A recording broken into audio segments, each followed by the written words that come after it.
Halor Kapatisi TV. ICFA University Meghalaya is now open for admissions for the academic year 2025. Explore our best courses and apply today. Fee concessions are available for domicile students of the state of Meghalaya. Myntri Rangbah ke Jillau Conrad Kongkal Sangma ula ong bau Symbud Myntri Rangbah uba Preston Tensong ula dep Kren Halor ke Jingjia ke belajar Rngaiñ ha ke pasan ngut ki beriu ke layam nakadau ke jinghap ke kali syarian ula ong ba Symbud Myntri Rangbah ula dep Kren ban penyeng no da ke Symbud ban aidak ki nong yak kali ha ki jaka badon jingma ha ba Kren Halor ke Jingjia bailut kesan syaki bayam Conrad ula ong ba ki don ki kendon yanu bat kumno an siu bailut kesan bat ke sorkar khapan pej ya kita ki kendon. Minister has already given a statement that they will be putting up the signages and immediate action is being taken on that. I think Deputy CM has given a statement just yesterday or day before yesterday on that. And what about the neglect?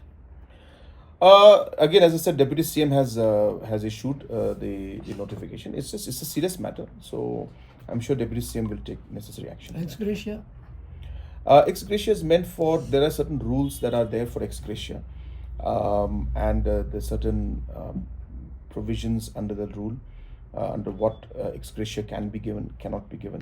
So for us, we have to follow that precedent and that particular procedure.